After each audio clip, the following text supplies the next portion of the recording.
내 눈이 주의 구원과 주의 의로운 말씀을 사모하기에 피곤하니이다. 그러므로 내가 주의 계명들을 금 곧 순금보다 더 사랑하나이다. 하나님 아버지, 감사합니다. 오늘도 거룩한 주일을 우리에게 허락해 주시고 주님 앞에 올라와 예배할 수 있음에 감사를 드립니다. 코로나로 인해서 온 세상이 어지럽습니다. 우리가 믿음 생활하기가 너무나도 힘듭니다. 직장 생활도 가정 생활도 모든 것들이 다 힘든 가운데 있습니다. 주님께서 우리 사랑하는 성도들의 영혼과 가정과 직장과 모든 삶 속에 은혜와 평강 주시기를 원합니다. 오늘도 주님 앞에 올라와서 신령과 진정으로 예배 드리기를 원하는 우리 모든 성도들의 마음과 그 믿음과 정성을 연락하여 주옵소서. 하나님 앞에 영광 되게 하여 주시옵소서. 오늘도 드리는 이 예배를 통해서 주님 만나게 하시고 주님 음성 듣게 하시고 믿음으로 승리하여 살아갈 수 있도록 축복하여 주시옵소서. 우리 구주 예수님 이름으로 감사하며 기도하옵나이다. 아멘.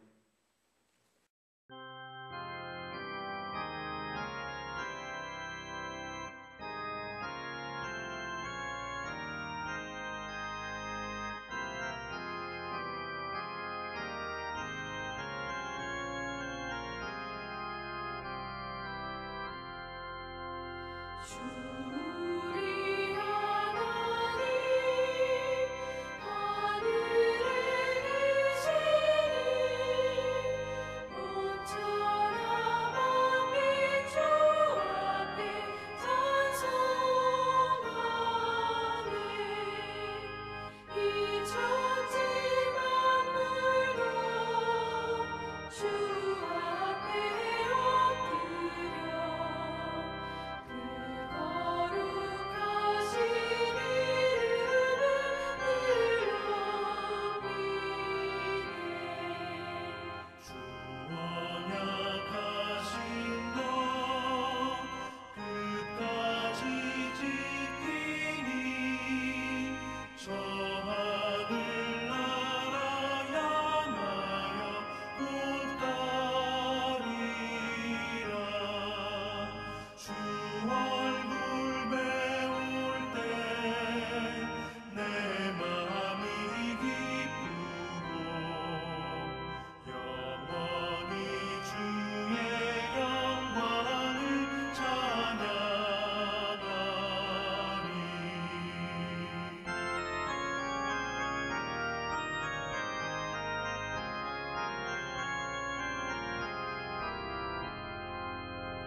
왕의 왕 되신 주 하늘에 계시니 이 세상 최악에 계신 구주 예수 저 천군 천사들 주ông 위하옵소서.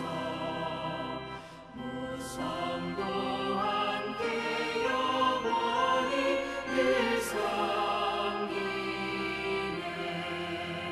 성삼위일체 때 승리한 무리들 다 기쁜 소리 높여서 감사드려.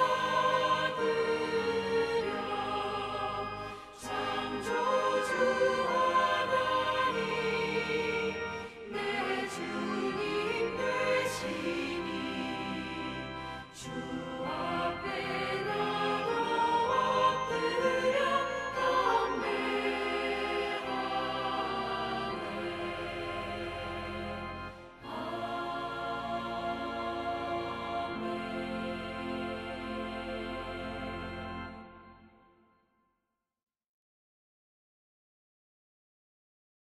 신앙 고백 드리겠습니다. 전능하사 천지를 만드신 하나님 아버지를 내가 믿사오며 그 외아들 우리 주 예수 그리스도를 믿사오니 이는 성령으로 잉태하사 동정녀 마리아에게 나시고 본디오 빌라도에게 고난을 받으사 십자가에 못 박혀 죽으시고 장사한 지 사흘 만에 죽은 자 가운데서 다시 살아나시며 하늘에 오르사 전능하신 하나님 우편에 앉아 계시다가 저리로서 산자와 죽은 자를 심판하려 오시리라.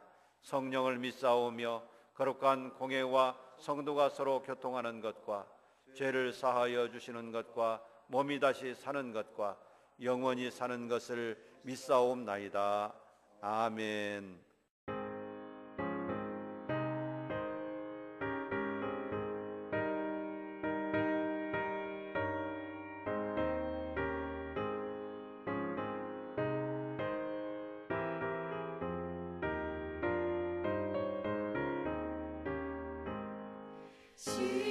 십자가를 내가 지고 주를 따라갑니다.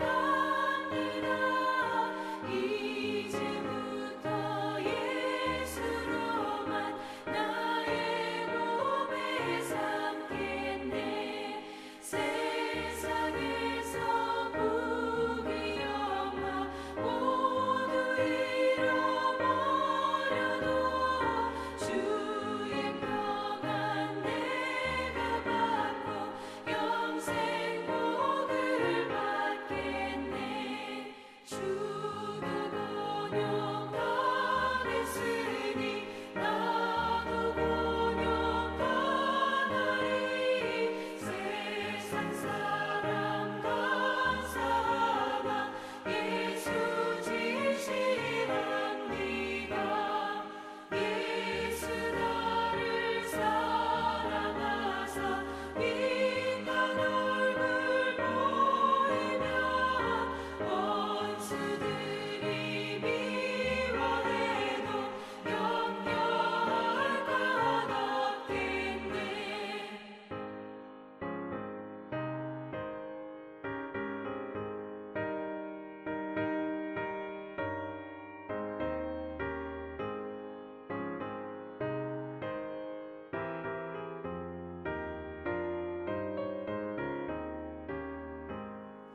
내가 핍박당할 때에 주의 품에 안기고 세상 고초당할수록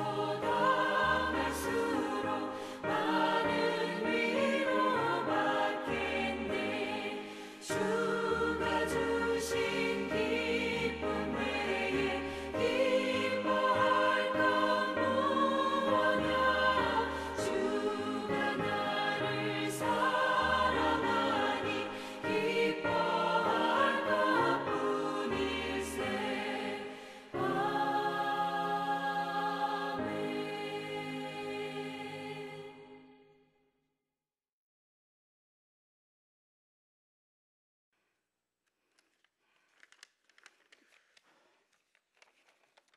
우리의 앞길을 주관하시는 하나님 아버지, 저희들의 죄를 사하시고 생명의 길로 인도하시려고 독생자 예수 그리스도를 이 땅에 보내주심을 감사드려 올려납니다. 오늘도 원근각지에서 흩어져 생활하던 저희들이 주의 전에 모여 신령과 진정으로 하나님 앞에 산 제사로 영광 돌려 드림을 또한 감사드리옵나이다. 지난 한 주간도 주님의 뜻대로 살지 못한 저희들의 잘못된 죄악을 용서하여 주시옵고 겸손한 심령, 통회하는 심령으로 간구할 때마다 우리를 불쌍히 여기고 은혜를 베풀어 주시옵기를 원하고 기도드리옵나이다. 오늘도 주님의 말씀을 따라 순종하며 살게 하시고 날마다 말씀을 묵상하고 기도함으로 주님의 섭리를 깨닫게 하여 주옵소서. 우리의 모습과 삶이 주님의 형상과 주님의 삶을 본받아 온유하고 겸손하기를 원하고 기도드리옵나이다. 코로나로 인하여 전염병으로 염려, 근심, 걱정, 공포에 떨고 있는 주의 백성들에게 긍휼히 여겨주시고 우리를 변화시키는 하나님 아버지, 오늘 이곳에 오셔서 저희들의 약한 것을 강하게 하시고 죄악으로 무너진 심령을 새롭게 하여 주옵소서. 코로나 백신 예방 접종을 하고 있사오니 하루속히 종식되어 온 교우들이 교회에 남아 예배를 드리는 예배가 되기를 원하고 기도드립나이다. 모든 인류의 역사를 주관하시는 전능하신 하나님, 우리나라를 기억하시고 돌보아 주시기를 원하고 기도드립나이다. 나라를 위해 염려하는 대통령과 이정자들에게 지혜와 명철을 주셔서 전 세계적으로 어려운 경제 여건 속에서도 한국 경제가 활성화되어 경제가 부흥되고 산업이 발달되어 일할 수 있는 일자리가 많이 창출될 수 있게 하여 주시고, 지역 간 계층 간 분열된 국론이 하나로 통합되게 하시고 남북이 평화적으로 통일되는 것을 보기를 원하고 기도드립나이다. 정치, 경제, 문화, 사회 지도자들이 모세처럼 훌륭한 하나님의 도구로서 주어진 사명을 잘 감당할 수 있는 길을 원하고 기도드립나이다. 오늘도 하나님께 신령과 진정으로 드려지는 예배가 되기 위하여 저희들의 온몸과 마음을 드립니다. 우리의 심령을 감찰하시는 성령님, 오늘 말씀을 통하여 우리를 새롭게 변화시키시어 거듭난 삶을 사는 그리스도인들이 되게 하옵소서. 강단에서 말씀을 선포하는 목사님에게 성령의 두루마기를 입히시어 세계를 품으시고 선교 국가로 선교 교회로 거듭나는 아름다운 모습이 교회 안에 자리 잡게 하옵시며, 따라서 모든 성도들이 그 열정을 본받아 온 영혼을 살리는 마음으로 불붙게 교회가 부흥성장되기를 원하고 기도드립나이다. 또한 병원에 입원한 성도들 하루속히 쾌유되어 회복되기를 원하오며, 질병에서 자유함을 얻게 하고 가정으로 돌아와 가족들과 함께 기쁨이 넘치는 축복의 길로 은혜가 충만하시길 원하고 기도드립니다. 각 가정들의 어려운 문제들이 잘 풀려나가 가정들이 복된 가정이 되게 인도하여 주시옵기를 기도드립니다. 특별히 성전 건축을 놓고 기도드립니다. 주님, 우리의 기도 소리를 들으시고 문제들이 하루속히 회복되어 해결되게 하셨고, 성전 건축이 진행되어 동신교회가 아름다운 성전 건축을 위하여 수고하는 목사님, 건축위원들에게 지혜를 주시고 명철을 주시고 천진기의 아이디어가 새롭게 능력 있는 자들이 되게 인도하여 주옵소서. 온 성도들 성전 건축을 위해 깨어 기도하게 하시옵고, 주민들이 민원이 없게 하시어 하나님께서 일일이 하나하나 간섭하시어 주님께서 주관하시고 든든하게 시공되어 아름다운 건축 시공되기를 원합니다. 오늘 생명의 말씀을 전하실 목사님을 영육간에 강건함을 주시고, 우리 교회가 날로 부흥성장하여 반석 위에 세운 교회가 되게 하셨고, 목사님을 통하여 주시는 진리의 말씀을 하나도 놓치지 않게 하시오며, 예배의 시종을 주님께 의탁하며 예수 그리스도의 이름으로 기도드립나이다. 아멘.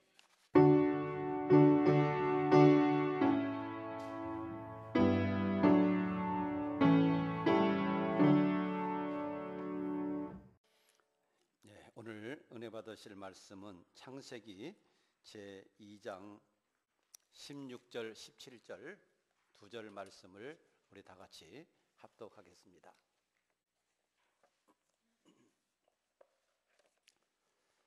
창세기 제2장 16절 17절 두 절 말씀 함께 합독합니다. 시작.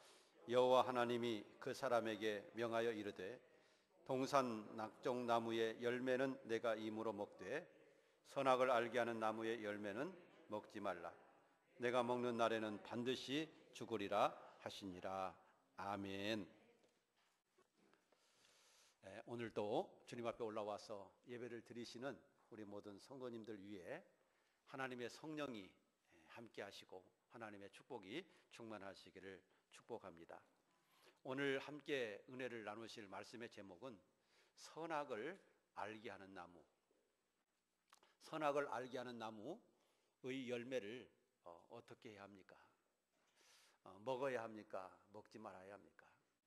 이렇게 아마도 묻는다라고 한다면 당연히 뭐라고 대답하시겠어요? 먹지 말아야 합니다. 먹어서는 절대로 안 됩니다 라고 대답하실 줄로 압니다. 교회를 다니지 않는 사람들도 선악과를 모르는 사람은 많지 않습니다. 그런데 이 선악과 열매를 이야기할 때마다 특정한 감정을 동반하는 경우가 굉장히 많이 있습니다. 그 감정은 이것입니다. 과일 하나 먹었다고 해서 인류를 죄인으로 낙인 찍어야 하느냐? 어떻게 하나님이 그럴 수 있느냐? 뭐 이런 감정이 있어요. 먹지 말라고 할 것 같으면 애시당초 그것을 왜 만들었느냐? 뭐 이런 감정이죠. 하나님께서 타락의 빌미를 제공하고 또 그것을 막아주시지도 않고, 그런데 무슨 사랑의 하나님이라고 할 수 있겠느냐? 이러면서 기독교 신앙을 가지지 못하고 또 구원에 이르지 못하는 안타까운 그런 모습들을 많이 보게 되는 것입니다. 그런데 이런 문제들 때문에 기독교 신앙을 가지지 못한다라고 한다면 참으로 애석한 일이 아닐 수가 없다라고 하는 것이죠. 흔히 선악과라고 지칭되는 이 열매의 정식 이름은 이렇습니다. 선악을 알게 하는 나무의 열매. 이것을 줄여서 선악과 그렇게 말을 합니다. 선악을 알게 하는 나무의 열매. 여러분, 이 하나님께서 에덴 동산을 창설하시고 거기에 하나님이 창조하신 아담과 하와를 살게 하셨습니다. 그리고 에덴 동산 안에 있는 각종 실과를 다 먹을 수 있도록 허락해 주셨습니다. 무려 그 열매를 먹으면 영원히 살 수 있는 생명과까지도 하나님은 먹을 수 있도록 허락을 해 주셨습니다. 그러나 단 하나 금지한 것이 있습니다. 그것이 바로 선악을 알게 하는 나무의 열매입니다. 이것을 먹지 마라. 이것을 먹는 날에는 반드시 죽으리라. 하나님이 선을 그어 놓으신 거예요. 넘지 말아야 될 선을 만들어 놓으신 것입니다. 여러분, 그런데 우리 인간들은 그 선을 넘고 말았습니다. 선악과 열매를 먹어버리고 말았습니다. 그리고 하나님의 말씀대로 인간에게 고통과 저주가 찾아왔고 죽음이 찾아오게 된 것입니다. 우리가 이 문제를 앞에 두고 많은 사람들이 감정을 가지듯이 하나님께서 인간을 처음 창조하실 때 당초 그 선을 넘을 수 있는 존재라고 하는 것을 알면서도 하나님께서는 그 선을 넘을 수 있는 것을 다 아시면서도 인간을 그와 같은 존재로 창조하셨습니다. 왜 하나님께서 그와 같이 우리 인간을 창조하셨을까?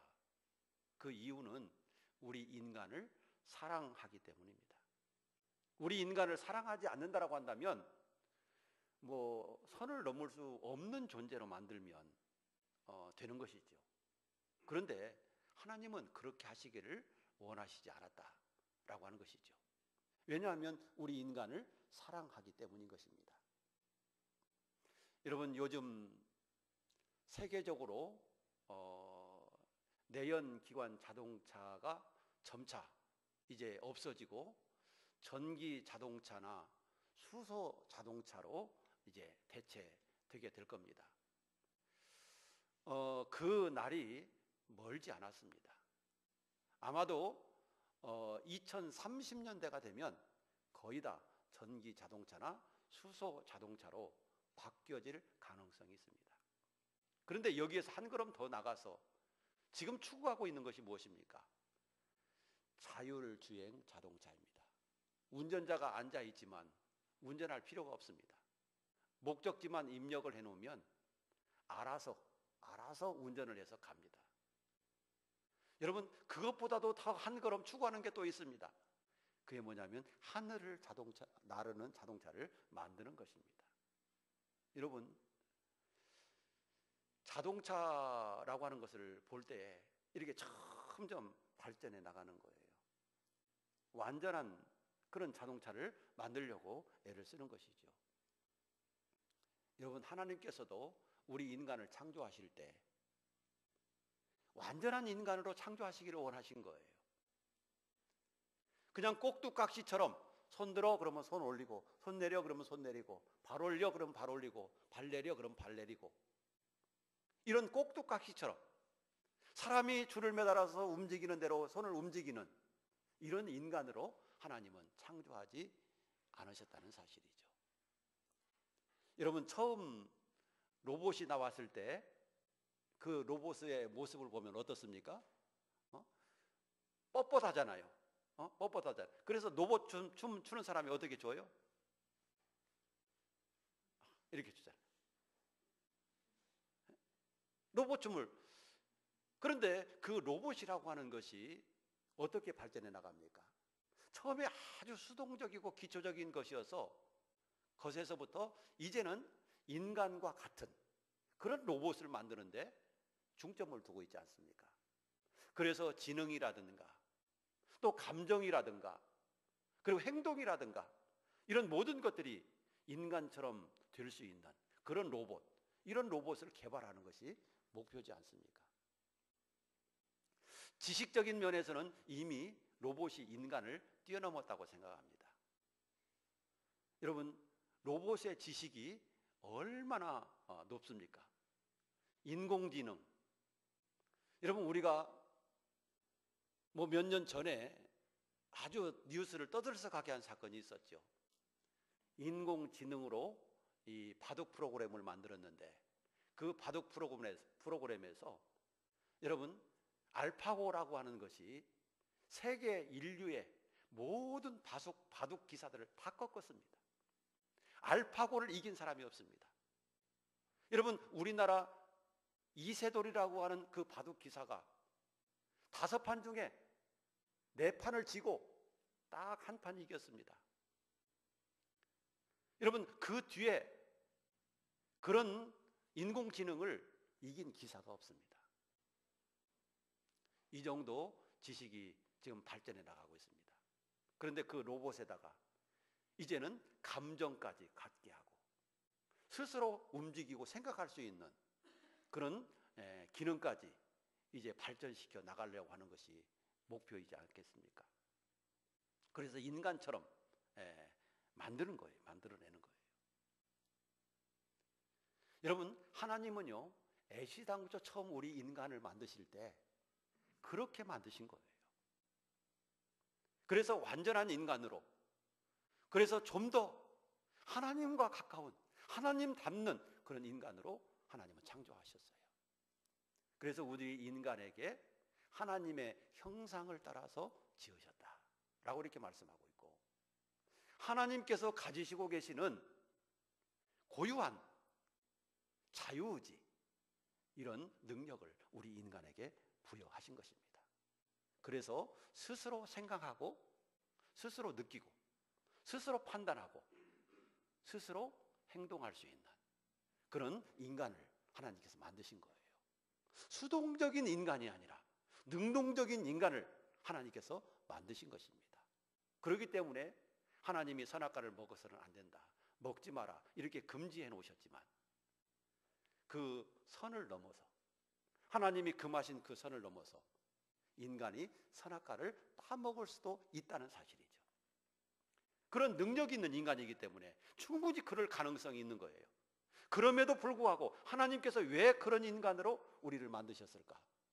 그 이유는 단 한 가지입니다. 하나님이 우리 인간을 사랑하시기 때문에 그렇습니다. 하나님이 우리 인간을 사랑하시기 때문에 그런 인간으로 창조하신 거예요.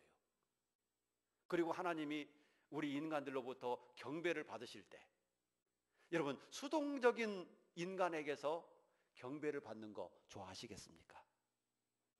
우리나라의 속담이 옆구리 찔러서 절받기라고 하는 말이 있습니다. 여러분, 하기 싫은데, 절하기 싫은데 해야지 그래가지고 억지로 하게 만드는 거예요. 뭐 그러면 그런 세배, 그런 절 받으면 기분 좋습니까? 뭐 하나도 안 좋죠. 어떻게 할 때 좋아요? 그분이 정말 사랑하는 마음으로, 존경하는 마음으로 세배할 때, 절할 때 기분이 좋은 거죠. 그분 스스로 생각하고, 그분 스스로 느끼고, 그분 스스로 판단해서, 그분 스스로 절을 할 때, 그게 진정한 공경이고 존경이지 않겠습니까? 이렇게 해서 여러분, 존경을 받는 것이 좋잖아요.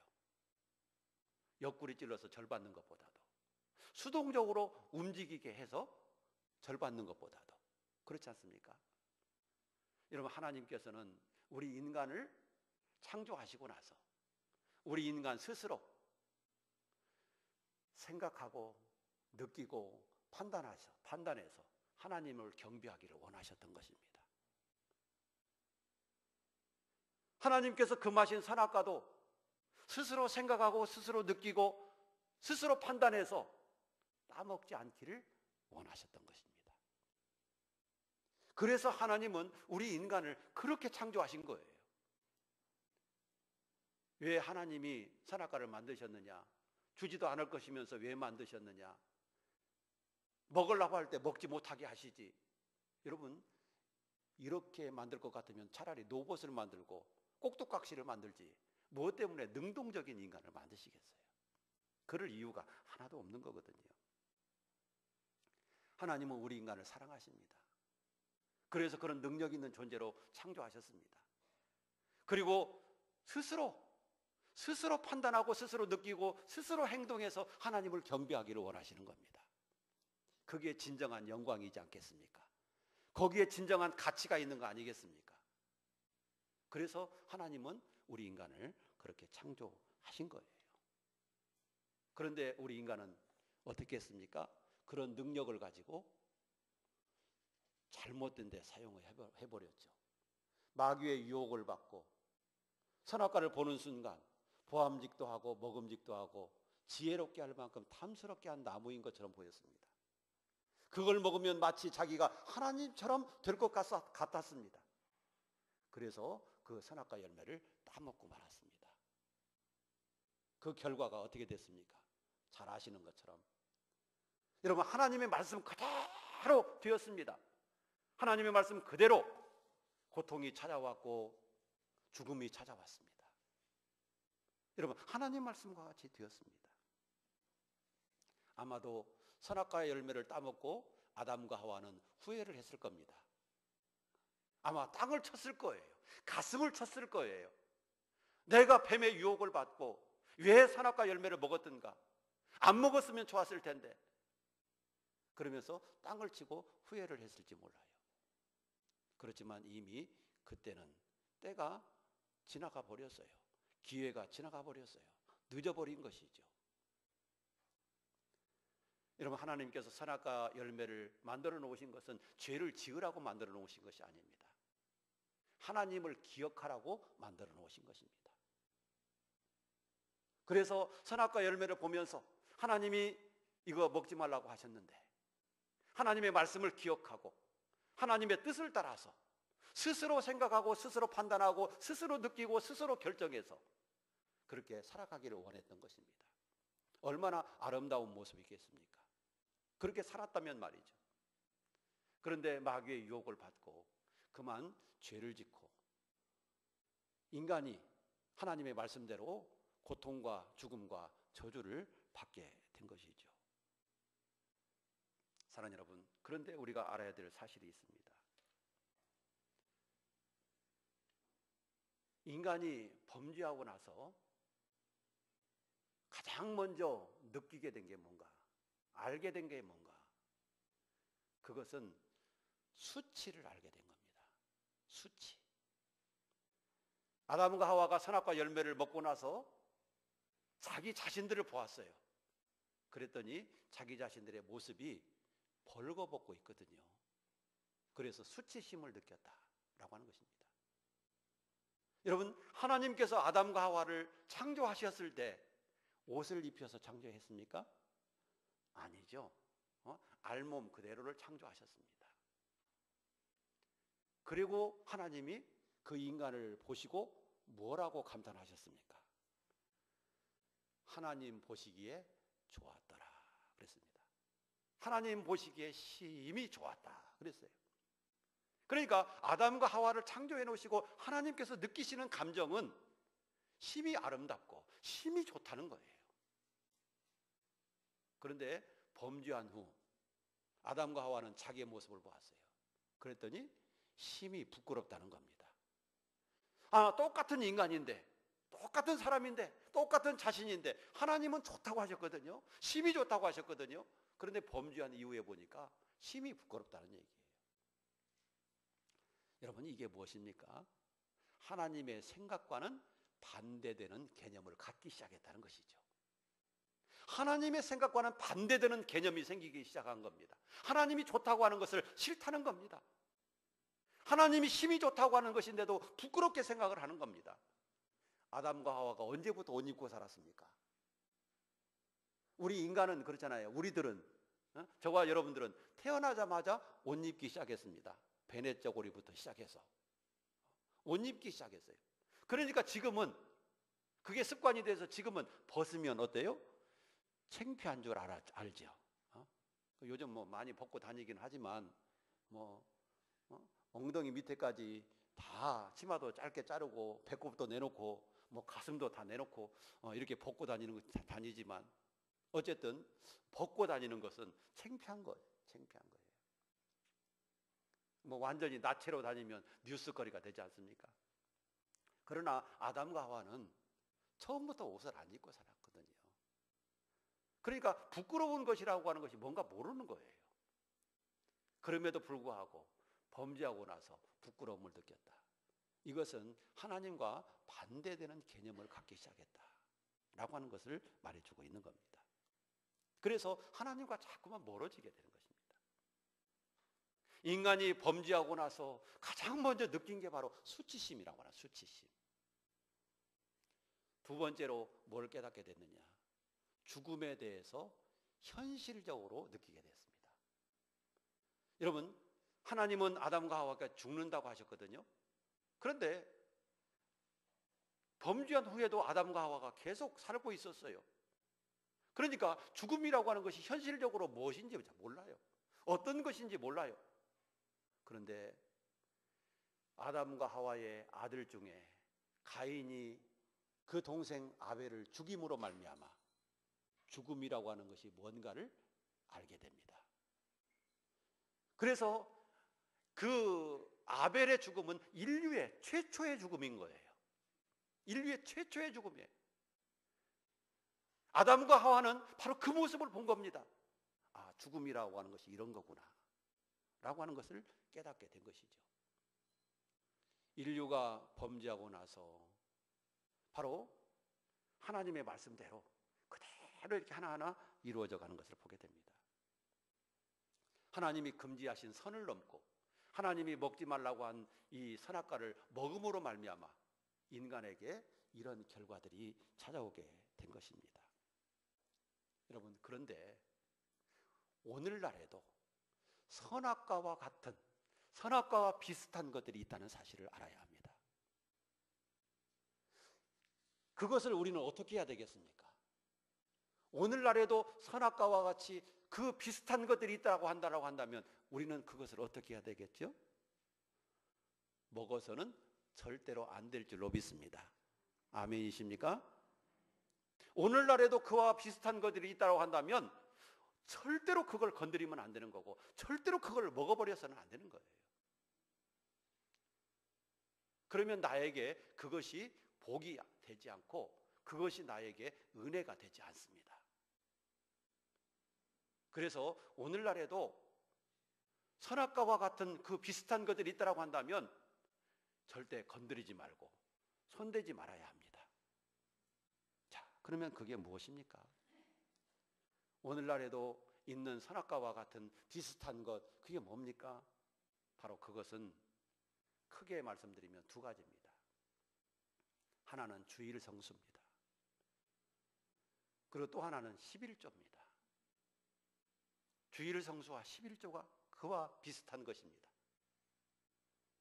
하나님은 출애굽기 20장 8절 이하에서 이렇게 말씀하십니다.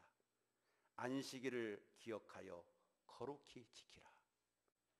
여세 동안은 내 모든 일을 행할 것이나 제7일은 너희 하나님 여호와의 안식일인즉 너나 내 아들이나 내 딸이나 내 남종이나 내 여종이나 내 육축이나 내 문 안에 유하는 객이라도 아무 일도 하지 말라.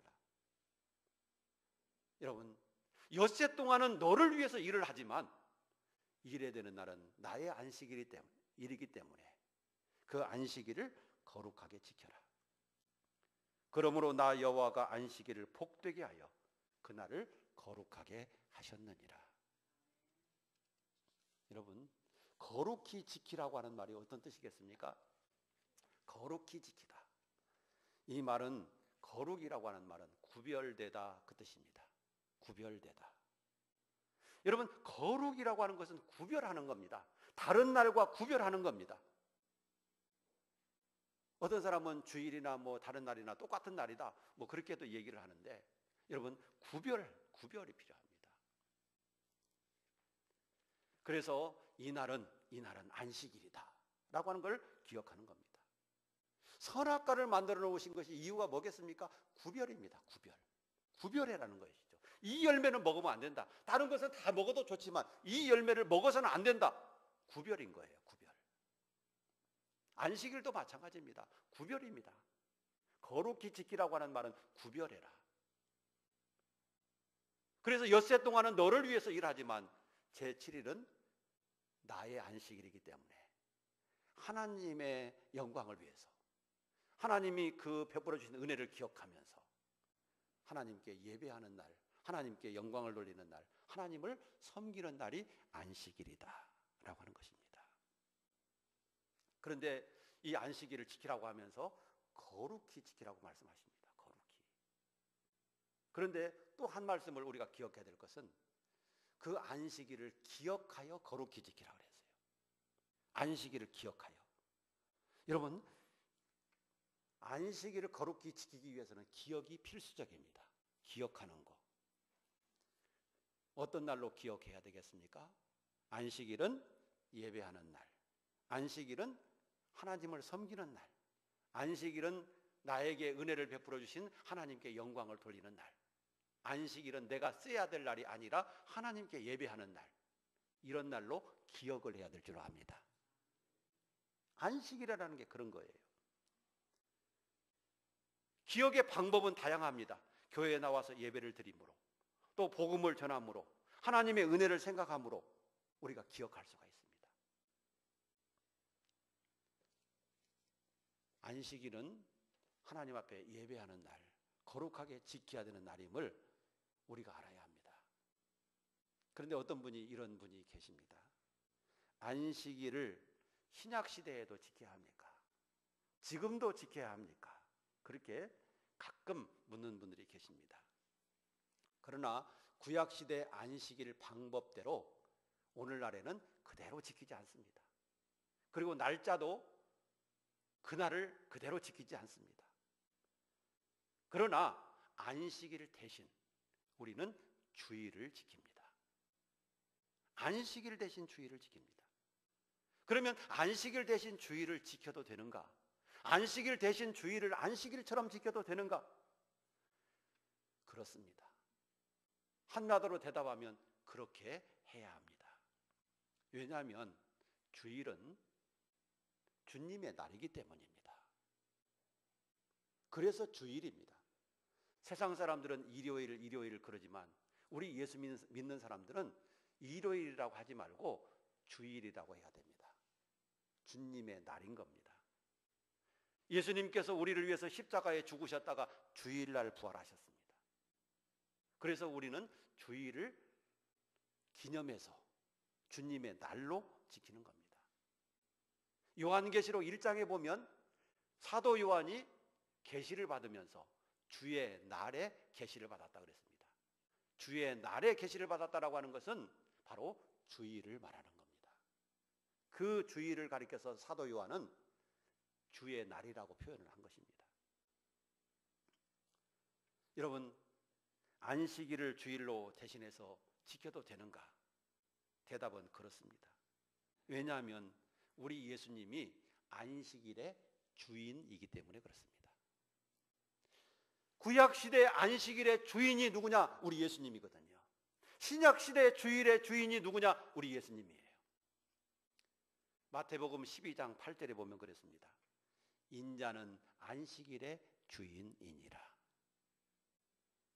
주일의 주인이 누구예요? 안식일의 주인이 누구예요?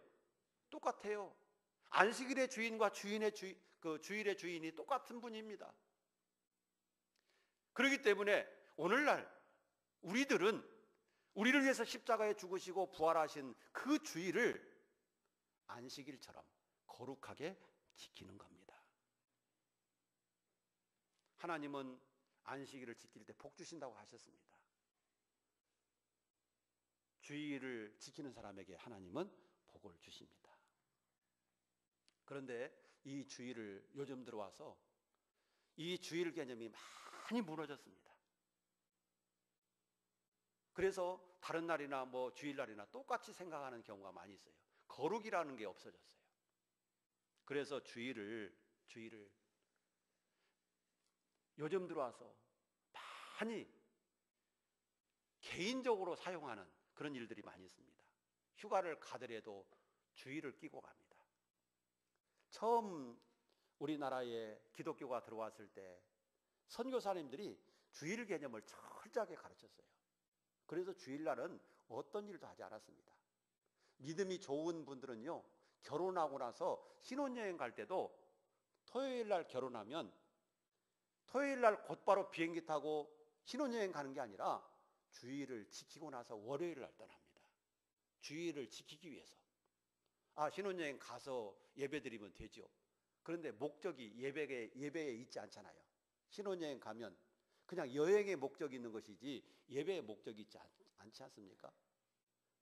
진정한 목적을 하나님께 두고 주일날 예배 드리고 월요일날 가시는 분들이 참 많았습니다. 왜요? 주일을 잘 지키기 위해서 그렇게 했거든요.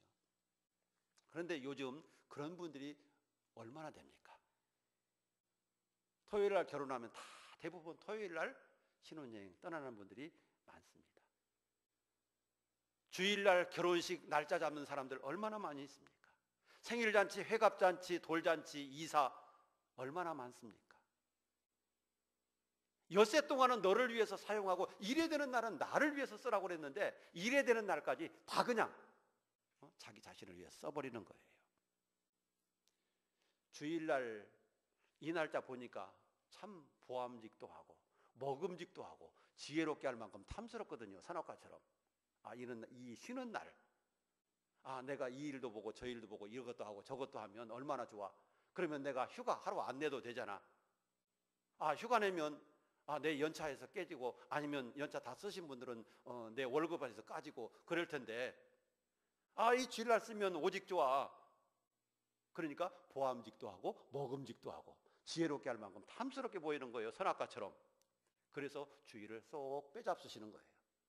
주일을 따잡수시는 거죠. 여러분, 이건 복이 아님을 기억하시길 바랍니다. 나를 사용하면 좋을 것 같지요? 가족을 위해서 여행 가면 행복할 것 같지요? 놀러 가면 좋을 것 같지요? 여러분, 그런데 하나도 안 좋습니다. 왜냐하면 주일날 여러분 가족 데리고 놀러 가보세요. 그러면 그 자녀가 뭘 배우겠어요? 주일날 이렇게 놀러 가도 되는구나. 그거 배우지 않겠습니까? 그 자녀가 주일을 나중에 지키겠습니까? 믿음 생활 하겠습니까? 안 해요. 절대로 안 해요. 여러분, 철저하게 가르쳐도 못하는 판인데 그렇게 슬렁슬렁 해가지고 신앙생활을 안 하죠. 그렇게 되면 어떻게 됩니까? 영원히 지옥에 가는 거 아니겠습니까? 여러분, 오늘날 선악과 같은 역할을 하는 게 주일 성수임을 기억하시기 바랍니다. 주일 성수예요. 주일은 내 날이 아니라 주님의 날인 것을 기억하시기 바랍니다. 그래서 주일을 소중히 여기실 수 있게 되기를 바랍니다. 그래서 이렇게 코로나가 많이 와도 코로나가 있어도 예배를 소중히 여기는 이유가 거기 있는 거예요. 사회에서 국가에서는 그렇습니다. 왜 모이지 말라고 하는데 왜 모이느냐? 왜 목사님들 막 그러느냐? 그러면서 막 하죠. 사회의 비판거리가 되고 교회가 많은 사람들에게 욕을 먹고 그렇습니다. 그럼에도 불구하고 예배하는 이유가 뭐겠습니까? 여러분, 이런 신앙적인데 그 이유가 있는 것입니다. 사회를 뭐 무시하거나 또 뭐 감염의 위험성이 없다거나 그래서 그런 거 아닙니다. 대단히 미안하고 또 어려운 일이지만 우리는 주일이 생명과 같기 때문에 그렇습니다. 두 번째로 오늘날 신약시대의 선악과와 같은 역할을 하는 게 또 뭔가? 11조라고 했습니다. 11조. 참 돈이라고 하는 것은 참 소중합니다. 가치 있습니다. 좋습니다. 돈 다 좋아합니다. 요즘에 어떤 분이 그런 재미있는 얘기를 하더라고요. 요즘에는 모든 사람이 돈을 너무 좋아해가지고 돈 사람이 많대요. 돈 계속 돈 하다가 돈 사람들이 많대. 돈 때문에 죄 짓고, 돈 때문에 인생 망치고, 돈 때문에 패가 망신하고, 이런 사람은 돈 때문에 돈 사람들이잖아요. 이런 사람들이 많다는 거죠. 여러분, 그런데 사람들이 돈을 좋아할 수밖에 없는 이유가 있잖아요. 돈을 좋아할 수밖에 없는 이유가 돈은 힘이에요, 힘. 그래서 옛날에 돈을 가리켜서 금력이 있다. 돈을 많이 가진 사람은 금력이 있다고 그랬어요. 돈은 힘이에요, 힘이에요. 능력이에요. 뿐만 아니라 돈은 참 유용합니다. 유용한 것이 어떤 겁니까? 돈이 있으면 나의 필요한 것을 대부분 구할 수 있습니다. 돈이 많으면 내가 필요한 것 대부분 다 가질 수 있습니다. 친구까지도 쉽게 사귈 수 있습니다. 돈이 있으면. 그렇지 않아요? 내가 돈을 펑펑 써보세요. 그러면 나 싫어할 사람 하나도 없어요. 맛있는 거 가끔가다 사주고, 여행 가자고 하면서도 내가 쏠게 그러면서 여행비도 대주고 비행기표도 사주고, 그렇게 해보세요. 그러면 어떤 사람이 안 좋아하겠어요? 여러분, 돈이 있으면요 친구도 만들 수 있어요. 필요한 사람 다 내가 채용해서 쓸 수도 있어요. 속된 말로 돈이 있으면 안 되는 것이 거의 없을 정도예요. 물론 내 생명을 연장시킬 수 있냐, 내 건강을 지킬 수 있냐, 뭐 이런 것들은 안 되죠. 그렇지만 우리가 필요한 것 웬만하면 다 가질 수 있다. 그래서 사람들은 그렇게도 돈에 목을 매는 겁니다. 돈이 신처럼 돼버린 겁니다. 하나님께 진짜 미안한 얘기지만요, 기도의 효과와 돈의 효과, 이 중에서 뭐가 빠르냐? 그러면 기도의 효과보다 돈의 효과가 빠르다라고 그래요. 돈은 여러분 금방금방 효력이 나타나거든요. 그런데 기도는 어떤 때는 금방 응답되기도 하지만 어떤 기도는 1년 내내 기도해야 되는 기도도 있고 10년 내내 기도해야 되는 기도도 있어요.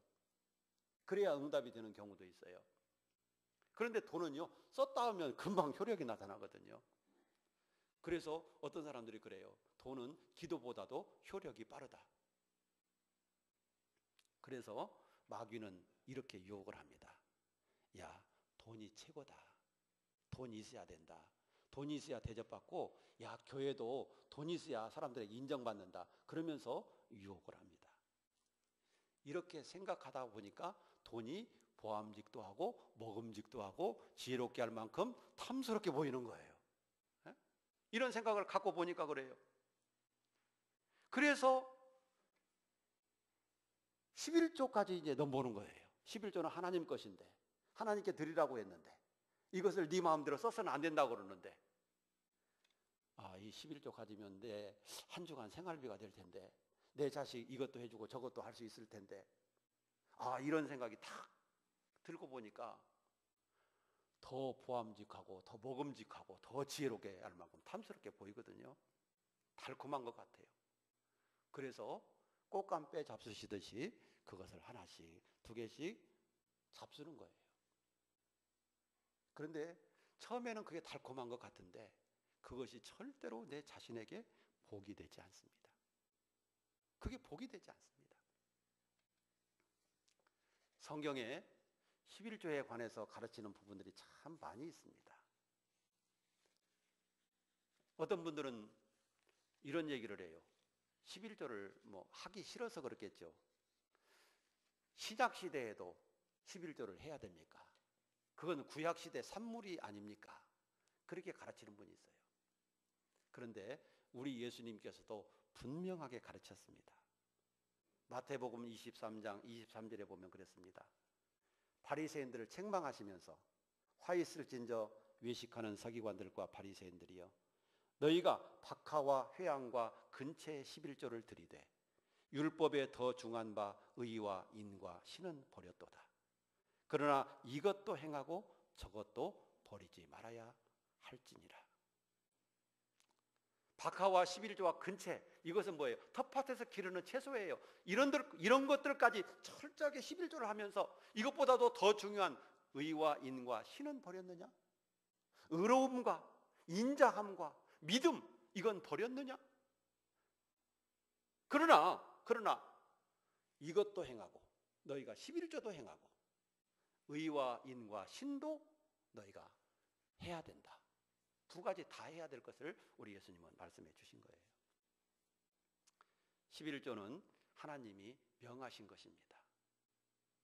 뿐만 아니라 11조는 우리의 신앙 고백과 같은 겁니다. 하나님이 더 소중한가? 물질이 더 소중한가? 이걸 판단하는 것이 바로 11조입니다. 왜냐하면 사람들은 다 돈을 좋아하거든요. 그런데 돈보다 하나님을 더 사랑한다? 안 한다? 이걸로 결정되는 겁니다. 말로는 하나님 더 사랑합니다. 그렇다면 하나님이 명령하신 말씀대로 살아야죠. 그런데 그렇게 못 살잖아요. 그 이유가 무엇이겠습니까? 돈을 사랑하기 때문에 그렇습니다. 부자 청년의 얘기 잘 아시죠? 내 가진 것을 다 팔아서 가난한 사람에게 나눠주고 너는 나를 조처라 했을 때 그 부자 청년이 돈이 많음으로 근심하며 돌아갔다.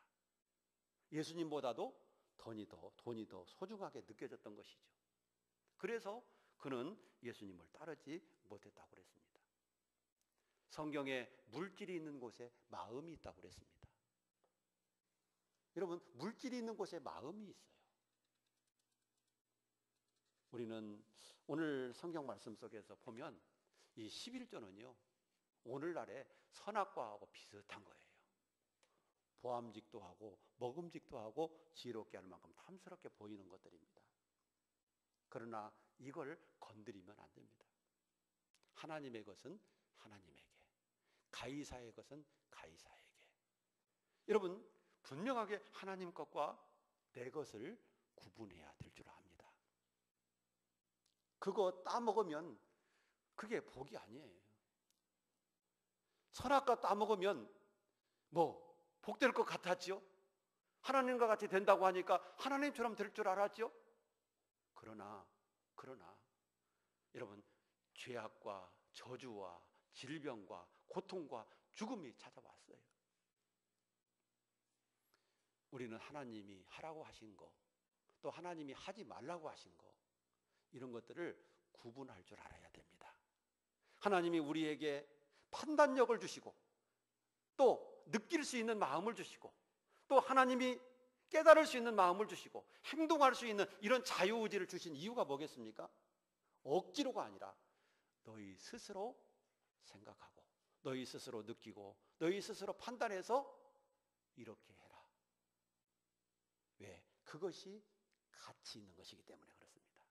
그렇게 했을 때 가치 있는 거고, 그렇게 했을 때 보람이 있는 거고, 그렇게 했을 때 복이 되는 거고, 그렇게 했을 때 하나님께 영광이 되는 거예요. 억지로 너 이렇게 해, 이렇게 막 로봇처럼 말이죠. 꼭두각시처럼 움직이는 대로 움직이는 그런 게 아니라 능동적으로 자기 스스로 생각하고 이렇게 하는 거구나, 또 이렇게 해야 되겠구나, 그렇게 스스로 생각하고 스스로 판단해서 스스로 할 수 있는 거, 바로 이것이 가치가 있는 믿음인 것이죠. 사랑하는 여러분, 우리가 오늘 말씀을 통해서 결론적으로 분명하게 우리가 깨달아야 될 것은 하나님의 말씀대로 살 때 복이 있음을 믿으시기 바랍니다. 하나님의 말씀대로 순종하고 하나님 말씀대로 믿음으로 살 때 우리에게 유익합니다. 마귀에게 절대 속는 일이 없어야 합니다. 마귀에게 속는 일이 없어야 됩니다. 여러분, 아담과 하와가 선악과를 따먹었던 이유는 마귀에게 속았기 때문에 그렇습니다. 그래서 선악과 열매를 그들은 따먹고 그 고통을 받게 된 겁니다. 우리 인간은 마귀에게 속아서 저주를 받고 영원히 지옥 갈 수밖에 없고 영원히 고통받을 수밖에 없는데, 우리 예수님이 이 땅에 오신 것은 우리를 다시 회복시키기 위해서 오셨습니다. 저주에서 축복으로, 죽음에서 생명으로 우리 인간을 다시 회복시키기 위해서 오셨어요. 그런데 여러분, 우리가 예수를 믿는다고 하면서 어떤 길을 가야 되겠습니까? 회복의 길을 가야 되지 않겠습니까? 예수님의 말씀을 따라서 회복의 삶을 살아야 되지 않겠습니까? 그런데 오늘날에도 아담과 하와가 했듯이 똑같이 내 앞에 있는 선악과와 같은, 여러분, 주일도 쏙 내 마음대로 빼잡수고 11조도 빼잡수고 여러분 내 마음대로 그렇게 살아버린다라고 한다면 아담과 하와나 다를 게 뭐가 있겠습니까? 예수님이 이 땅에 오신 목적은 우리를 회복시키기 위해서 왔어요. 내가 회복이 되려고 한다고 한다면 예수님의 말씀대로 따라서 살 때임을 기억하시기 바랍니다. 예수님이 인도하시는 대로 우리가 따라가 살 때 우리의 영혼이 회복되고 우리의 생명이 회복되고 우리의 영원한 가치가 회복되게 될 줄로 믿습니다. 마귀의 유혹을 철저하게 이겨낼 수 있기를 축복합니다. 이것은 여러분들의 자유의지로 하셔야 됩니다. 여러분들이 스스로 생각하시고 스스로 느끼시고 스스로 판단하셔서 스스로 결정해서 할 때 바로 그것이 하나님께 영광이 되고 또 우리 자신들에게도 복이 되는 겁니다. 이런 삶을 믿음이라고 말합니다. 믿음 생활이라고 합니다.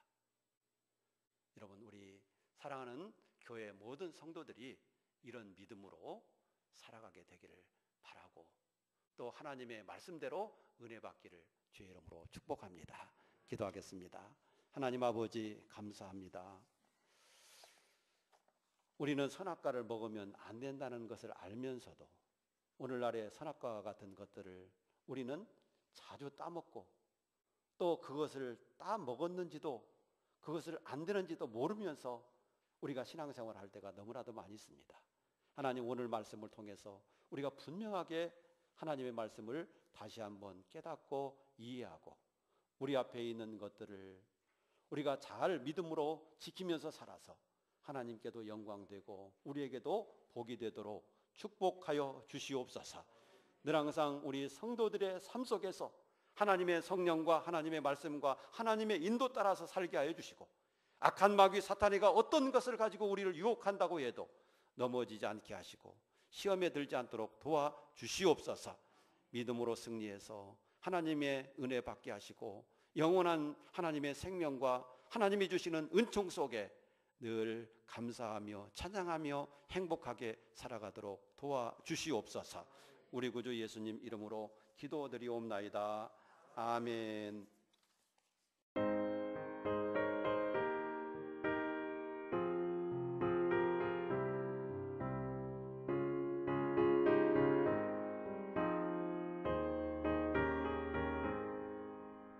너 시험을 당해 죄 짓지 말고 너 용기를 다해 못 물리치라. 너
다 같이 이제 기립하셔서 찬송가 635장 드리겠습니다.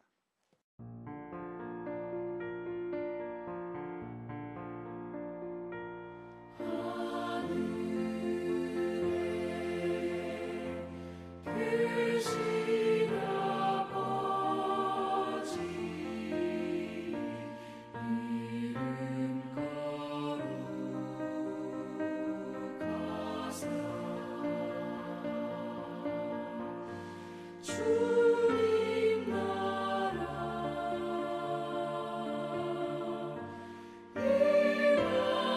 일하시고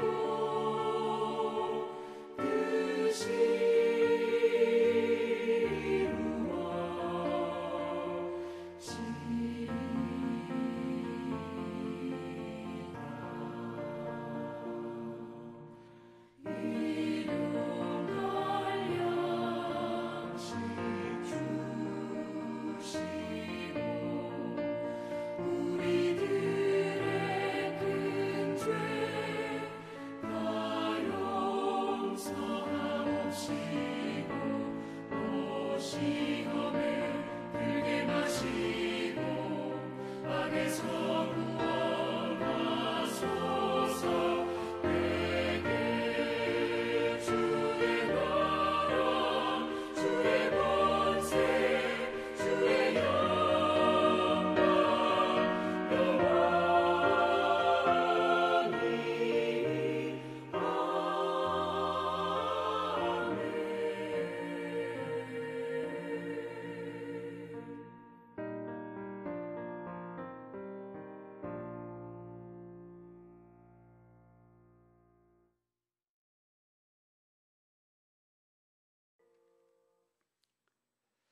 우리 주 예수 그리스도의 은혜와 하나님 아버지의 사랑과 성령의 교통하심이 오늘 또 주 앞에 올라와서 마음을 다하고 뜻을 다하고 힘을 다하여 하나님 앞에 예배하고 하나님의 뜻대로 살기를 소원하는 우리 사랑하는 모든 성도들 위해 영원 무궁토록 함께 있을지어다.